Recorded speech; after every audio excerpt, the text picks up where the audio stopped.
आजकल स्मार्टनेस का ज़माना है। पहले स्मार्ट होम्स, कार और अब स्मार्ट सिटीज़। लेकिन जब भी हम स्मार्ट सिटीज़ के बारे में सुनते हैं तो हमारे सामने एक फ्यूचरिस्टिक एंड परफेक्ट सिटी की इमेज आती है, जहां स्मूथ ट्रैफिक हो, क्लीन एनवायरनमेंट हो और टेक्नोलॉजी का यूज़ करके लोगों की लाइफ को ईजी बनाया जा सके।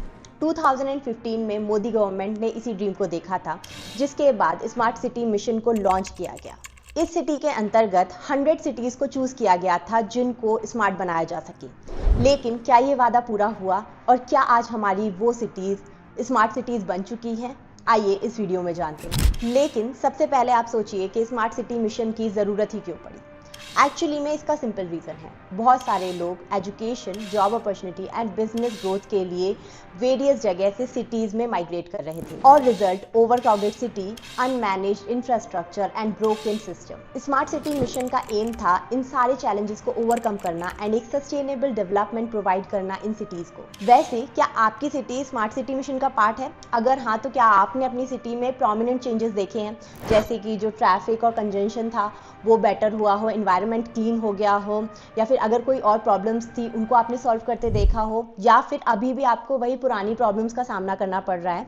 ये आप मुझे कमेंट सेक्शन में बता सकते हैं। आगे बढ़ने से पहले हम 2 मिनट के लिए रुकेंगे और स्मार्ट सिटी मिशन के स्ट्रक्चर को समझेंगे। ये समझना इसलिए इंपॉर्टेंट है क्योंकि इससे हमें पता चलेगा कि कौन कौन से ऑब्जेक्टिव्स को हम हासिल कर पाए एंड उसी के संग क्या फेलियर थे, उनके रीजंस क्या थे। सो स्मार्ट सिटी मिशन में एरिया बेस्ड डेवलपमेंट के 3 पार्ट थे, जिसमें पहला था रीडेवलपमेंट, पुराने एरियाज का मेकओवर करना, रेट्रोफिटिंग, इसमें जो एग्जिस्टिंग एरियाज थे उन पे इम्प्रूवमेंट करना, एंड ग्रीनफील्ड प्रोजेक्ट, जिसका मतलब था कि शहर के नए हिस्सों का विकास करना। दूसरा था पैन सिटी सोल्यूशन। इसके अंदर आईसीटी बेस्ड सोल्यूशन थे जिसमें 6 चीज़ों पर फोकस किया गया था एंड ये पुराने शहरों के लिए डिज़ाइन किया गया था। इसके अंदर e governance, waste management, water management, energy management, urban mobility and skill development शामिल था। इसमें 3 और भी एरियाज थे, लेकिन इस वीडियो में हम उन पर बहुत ज़्यादा फोकस नहीं करने वाले हैं, तो इसीलिए बस मैं नाम आपको शो कर दे रही हूँ। तो अभी हमने जाना कि क्यों स्टार्ट हुआ एंड उसी के साथ इसका स्ट्रक्चर क्या था। लेकिन अब हम ये जानेंगे कि जब ये स्टार्ट हुआ तो उसके लिए कौन से स्टेप्स लिए गए।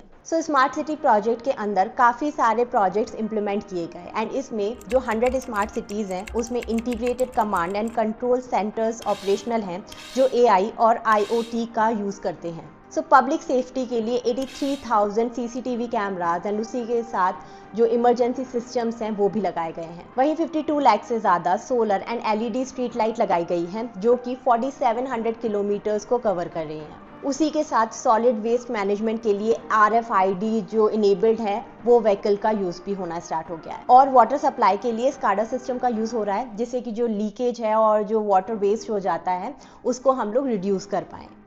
और भी बहुत सारा डेटा अवेलेबल है जो पूरा इस वीडियो में कवर करना पॉसिबल नहीं होगा, तो मैं लिंक जो है वो आपको डिस्क्रिप्शन में दे दूंगी। तो ये कहना तो गलत होगा कि इस मिशन के अंदर काम नहीं हुआ है, लेकिन क्वेश्चन ये उठता है कि ये जो भी सारा काम हुआ था क्या ये काफ़ी था? तो चलिए ग्राउंड रियलिटी को देखते हैं। 2023 अगस्त में हिंदू बिजनेस लाइन में एक आर्टिकल आया था जिसमें पुणे का एग्जाम्पल लिया गया था। वैसे भी पुणे तो ऑलरेडी एक बड़ा शहर है, तो पुणे में कुल मिलाकर 45 प्रोजेक्ट्स कंप्लीट हो चुके थे एंड सिर्फ 3 जो है वो बाकी थे। Sounds great, right? लेकिन जब प्रधानमंत्री मोदी को पुणे को विजिट करना था तो आपको पता है कि वहाँ पर जो एडमिनिस्ट्रेशन के लोग थे वो क्या कर रहे थे? पॉट होल को फिल कर रहे थे। सिटीजन्स के लिए अब भी पुणे वही है, जाम, पॉट होल एंड फैसिलिटीज़ की कमी। और ये सिर्फ पुणे की बात नहीं है, इंडिया की जो 100 सिटीज़ सिलेक्ट हुई हैं उन सब में यही कहानी है।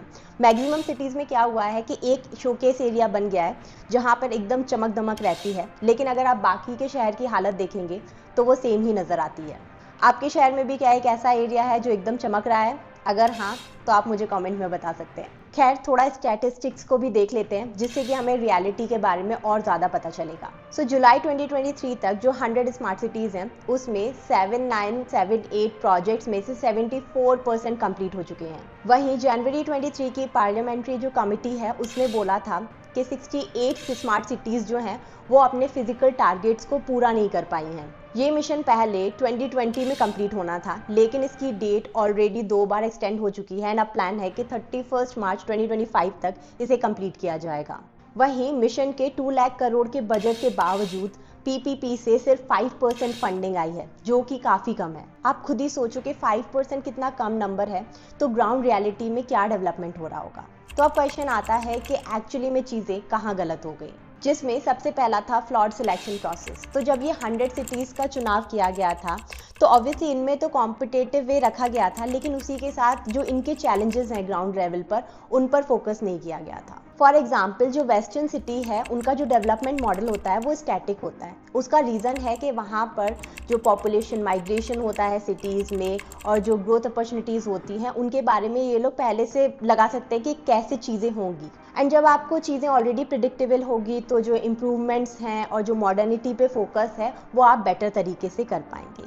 लेकिन इंडिया का अगर आप देखोगे तो यहाँ पर डायनेमिक ग्रोथ होती है। आपको नहीं पता होता है कि कितनी पॉपुलेशन जो है वो माइग्रेशन होगा, किस स्पीड से इंफ्रास्ट्रक्चर डेवलपमेंट होगा, एंड इसको प्रिडिक्ट करना यहाँ पर बहुत ही मुश्किल है। एंड इसी डिस्कनेक्ट की वजह से जो प्लानिंग है वो उतनी बेटर नहीं हो पाई। भले ही हमने मॉडल तो अच्छा अपनाया था, लेकिन जो ग्राउंड रियलिटी की प्रॉब्लम है हम उन पर फोकस नहीं कर पाए। नेक्स्ट था लिमिटेड स्कोप। अगर आप देखोगे तो हमने सिर्फ 1% जियोग्राफिकल लैंड है उसको इस डेवलपमेंट में कवर किया था। फॉर एग्जाम्पल, अगर हम चंडीगढ़ को देख लें तो चंडीगढ़ में 196 करोड़ का फंड सिर्फ एक छोटी सी जगह जो सेक्टर 43 है वहाँ पर खर्च हुआ था। यहाँ पर smart water meter, wifi zones and solid waste management को अच्छे से प्लान करके इम्प्लीमेंट किया गया, पर बाकी का जो एरियाज हैं वहाँ पर इतना डेवलपमेंट नहीं हुआ। अगर आप चंडीगढ़ से हैं तो आप प्लीज़ मुझे बताइए, क्योंकि मैं पर्सनली वहाँ से नहीं हूँ तो मुझे नहीं पता कि ग्राउंड रियलिटी क्या थी। जो भी रिपोर्ट में लिखा है वही मैं आपको बता रही हूँ।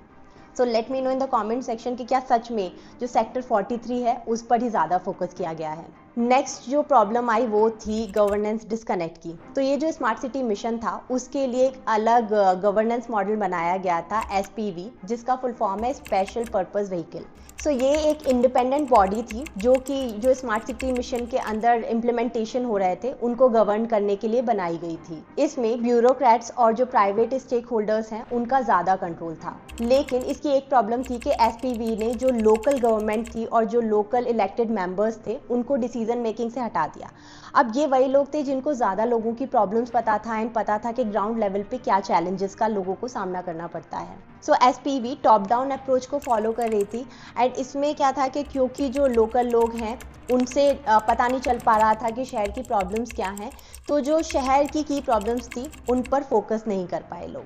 सो क्रिटिक्स का कहना है कि ये मॉडल अर्बन डेवलपमेंट के लिए उतना अच्छा नहीं था, उसी के साथ जो ये यूनिक चैलेंजेस हैं शहर के उनको भी एड्रेस नहीं कर पाया। नेक्स्ट था फंडिंग क्राइसिस। तो जो स्मार्ट सिटी मिशन है उसके लिए इनिशियली 48,000 करोड़ को एलोकेट किया गया था। लेकिन अगर हम मैकेंजी की एक रिपोर्ट पढ़ें तो इंडिया की अगर सिटीज़ को 2030 तक लिवेबल बनाना है तो एटलीस्ट 1.2 ट्रिलियन की जो इन्वेस्टमेंट है उसकी ज़रूरत है। तो इतने लिमिटेड बजट के साथ शहरों को पूरी तरह ट्रांसफॉर्म करना नेक्स्ट टू इम्पॉसिबल ही लगता है। सो स्मार्ट सिटी मिशन एक अच्छा आइडिया था, लेकिन अगर प्रॉपरली एग्जीक्यूशन अच्छे से नहीं हो पाया एंड अगर उतनी फंडिंग नहीं मिली तो हमें जो एक बड़ा ट्रांसफॉर्मेशन है वो देखने नहीं मिलेगा। दो मैं ये कहूँगी कि फिर भी बहुत सारी चीज़ें हैं, हम फंडिंग का कुछ नहीं कर सकते। ऐसा भी नहीं हो सकता कि सिटी डेवलपमेंट के लिए पूरा ही फंड लगा दिया जाए एंड बाहर से इन्वेस्टमेंट की ज़रूरत यहाँ पर पड़ेगी। लेकिन स्टिल मैं कहूँगी कि काफ़ी सारे पॉजिटिव चेंजेस भी देखने मिले हैं एंड कुछ सिटीज़ जैसे कि इंदौर है, सूरत है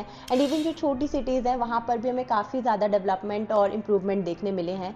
लेकिन जो एक ड्रास्टिक हम लोग सोचते हैं कि स्मार्ट सिटी की तरह चेंजेस आ जाएंगे, वो पॉसिबल नहीं लगता इतने लिमिटेड बजट के साथ। आपका इस बारे में क्या कहना है एंड आपकी क्या ओपिनियन है वो आप मुझे कमेंट सेक्शन में बता सकते हैं। जल्दी ही अगले वीडियो में मिलेंगे, तब तक के लिए बाय, टेक केयर।